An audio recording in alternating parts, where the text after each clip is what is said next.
Bien que le commerce des fourrures soit l'activité économique la plus importante en termes de revenus pour la Nouvelle-France, c'est toutefois l'agriculture qui représente l'activité économique pratiquée par le plus grand nombre de personnes.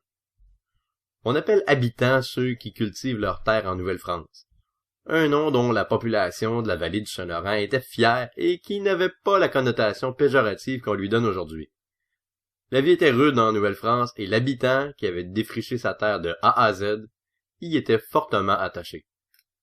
Le premier cultivateur de la colonie était Louis Hébert, mais on n'en était alors qu'au premier balbutiement. D'abord de subsistance et basée sur le blé, l'agriculture a pris de l'ampleur avec le régime seigneurial au fur et à mesure que les terres furent concédées par les seigneurs. Plus on avance dans le 17e siècle, plus la taille des terres va augmenter. Des animaux de ferme comme des chevaux, des bovins, des moutons et des porcs vont venir donner un coup de main à l'agriculteur, soit en servant de force motrice, soit en étant consommés comme viande. Avec ces animaux, d'autres produits agricoles vont s'ajouter plus tard, comme les pois, l'avoine ou le maïs. Ces meilleures conditions ont permis à l'agriculture de se diversifier peu à peu. Jean Talon, célèbre intendant, n'est certainement pas étranger à cette diversification. Il va par exemple fournir des métiers à tisser aux colons pour leur permettre de tisser des toiles. C'est lui aussi qui va favoriser la culture du lin et de chanvre avec lesquels on pourra fabriquer des cordages, bien utiles pour les chantiers navals de Québec. Jean Talon va même être à l'instigation de l'ouverture d'une brasserie en Nouvelle-France.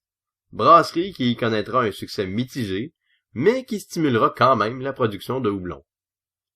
Avec la multiplication des terres cultivées, les seigneurs devront construire de nouveaux moulins pour permettre de moudre le grain, le pain étant la base de l'alimentation.